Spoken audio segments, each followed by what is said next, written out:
Bonjour, bienvenue à cette nouvelle vidéo de décodage biologique. Le thème d'aujourd'hui est la sclérose en plaques.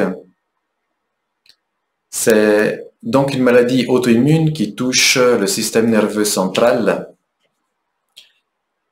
Les symptômes les plus fréquents sont, surtout les symptômes initiaux, sont des symptômes sensitifs, moteurs et visuels.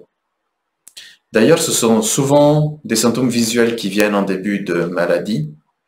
On va voir après quel sens on peut mettre à ça. Comme d'habitude, la question que j'ai envie d'explorer est: est-ce que c'est une maladie qui vient par hasard? C'est-à-dire, quel est le sens biologique de cette maladie? Qu'est-ce qu'elle vient faire? Qu'est-ce qu'elle vient paradoxalement résoudre dans la vie de la personne qui est atteinte? Si c'est une maladie qui vient par hasard, qu'est-ce qui fait que le corps s'attaque lui-même? On l'a dit, c'est une maladie auto-immune.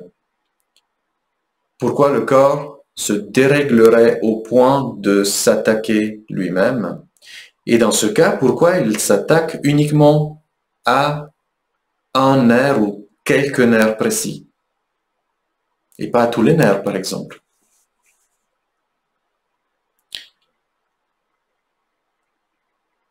Qu'est-ce qui fait que le corps attaque une part de soi? Pour explorer cette direction, regardons ce que fait encore plus dans le détail cette maladie. Donc, le corps qui s'attaque lui-même, ça veut dire que le système immunitaire identifie une partie du corps comme étant dangereuse, une partie de soi comme étant dangereuse. Puisque son rôle, c'est d'identifier ce qui est dangereux et ce qui ne l'est pas, et de s'attaquer à ce qui est dangereux. Donc, le système immunitaire identifie un nerf ou quelques nerfs comme étant dangereux et les attaque. Et en particulier, est attaquer la gaine qui entoure le nerf, une gaine de myéline. C'est une substance qui permet la rapidité de la conduction nerveuse. Donc, la maladie ralentit ou gêne ou empêche la transmission des sensations ou des ordres de mouvement pour un nerf précis. Et avec le temps, ces nerfs peuvent carrément être détruits. Donc, c'est une maladie qui peut progresser jusqu'à des stades extrêmement graves. Je résume, donc il y a une coupure du passage de l'information entre le cerveau et la périphérie. Ça peut être dans les deux sens. Soit les sensations, les signaux perçus par la périphérie, ou alors l'ordre du mouvement qui va du cerveau jusqu'à la périphérie. Donc, maladie auto-immune, ceci nous parle d'une composante de danger, et notamment de « je suis le danger ». Si je m'attaque moi-même, ça veut dire que je suis dangereux. Par mon mouvement, mon geste ou mon acte. Le nerf peut nous parler aussi d'une notion de projet.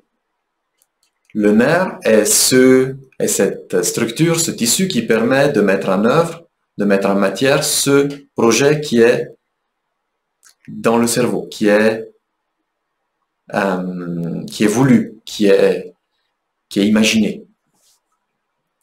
Donc, est-ce que pour la personne malade, il y a un danger vital à mettre en place son propre projet? Est-ce qu'il y a un danger à mettre en avant ses propres projets et de plus suivre les projets des autres? Ça peut être une piste très, très pertinente. Donc, bloquer la transmission du nerf empêche biologiquement de mettre en œuvre ou de reproduire ce qui est ressenti comme dangereux. Que ce soit un projet, que ce soit un geste, un mouvement.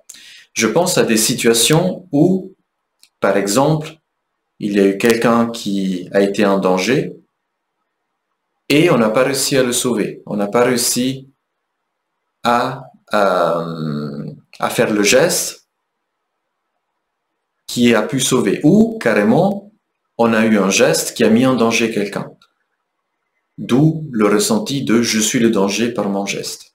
Ce sont des pistes. Chacun a vit son ressenti et je remarque de plus en plus comme il y a des nuances de ressenti qui sont extrêmement fines et qui sont propres à chaque personne, évidemment.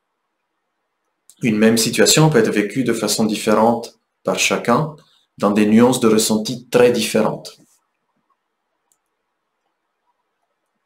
Donc, je parlais de bloquer un mouvement, un geste, un signal. Pourquoi? Parce que c'est finalement la seule solution possible qui est trouvée par notre système pour empêcher de reproduire quelque chose qui a été dangereux. Il y a eu danger par mon geste ou peut-être par mon manque de geste, donc je bloque. J'évite ainsi de le reproduire dans le futur. Finalement, tout symptôme, je parle de ressenti, mais tout symptôme vient en réponse à un ressenti qui a la particularité d'être conflictuel. Un ressenti qui est vécu comme j'aurais eu besoin de faire autre chose, j'aurais eu besoin de dire autre chose, j'aurais eu besoin que ça se passe autrement. Et finalement, ce sont des ressentis conflictuels où il n'y a pas de solution consciente qui est trouvée, ils passent donc dans l'inconscient et s'expriment par une maladie qui vient solutionner de façon tragique, parfois comme avec cette maladie, quelque chose qui n'a pas pu être solutionné autrement.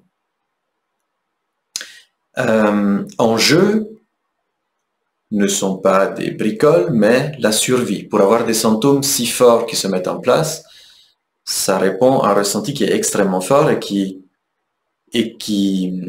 et où la survie de quelqu'un se joue de soi ou la survie de quelqu'un de notre clan. Puisque pour notre système, en tant qu'animaux sociaux, la survie du clan est aussi importante, voire plus importante que la nôtre.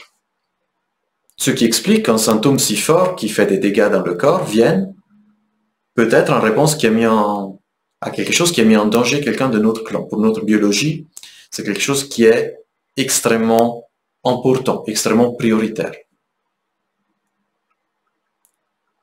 Alors évidemment, personne ne choisit de développer une maladie, de développer des symptômes, c'est quelque chose qui se joue au niveau inconscient, au niveau physiologique.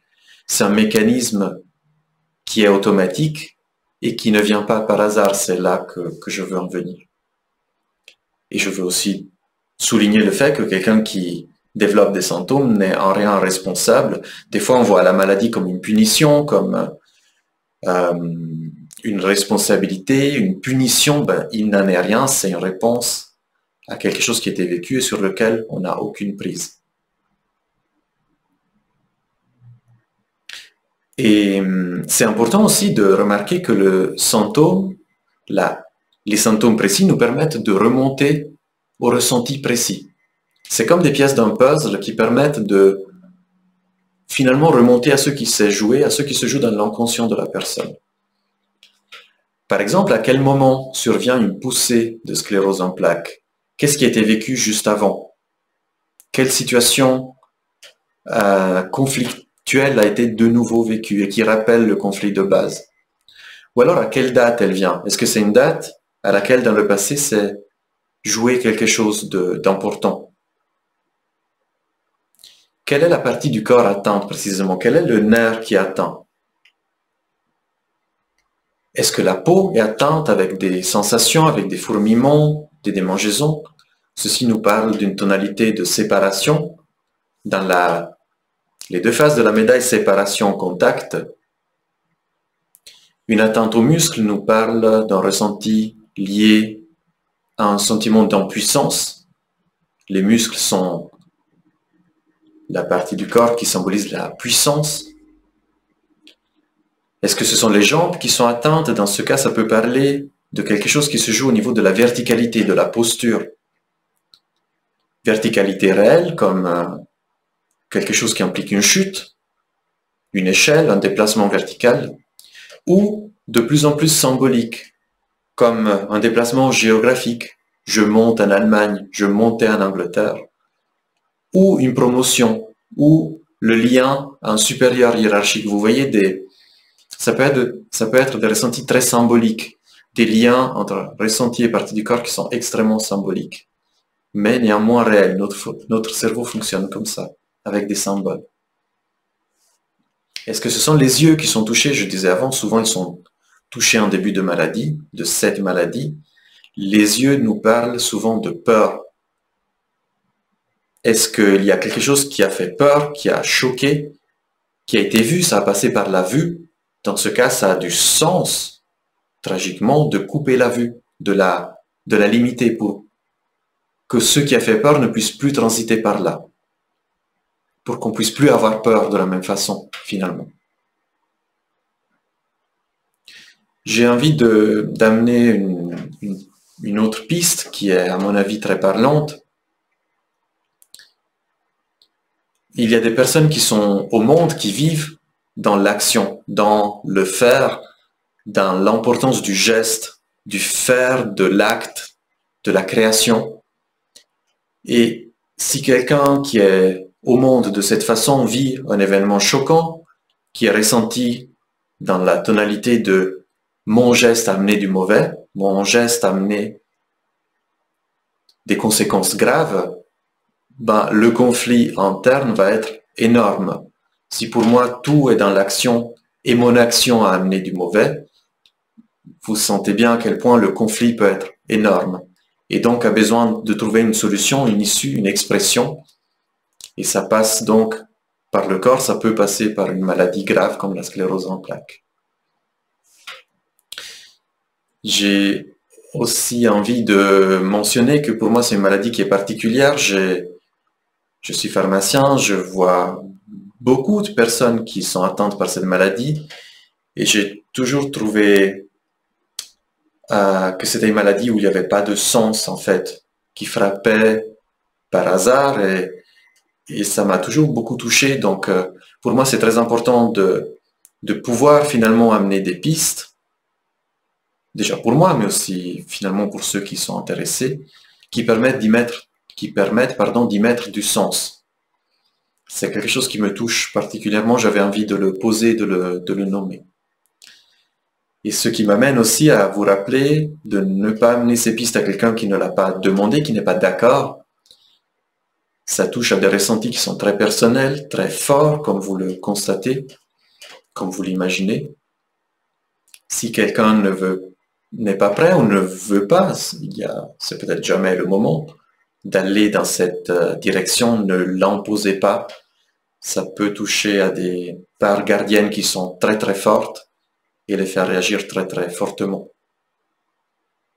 Je vous remercie pour votre attention, j'espère que ces pistes ont du sens pour vous.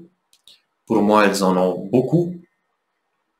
Et je suis heureux de pouvoir diffuser, proposer cette façon de voir la maladie, cette façon de l'appréhender, cette façon de l'approcher, qui n'est pas uniquement une lutte contre le symptôme, mais qui est la compréhension du symptôme et du sens du symptôme, et finalement du fonctionnement de l'être humain. La santé, le soin, la guérison passe par là, à mon sens. Merci pour votre attention, à bientôt.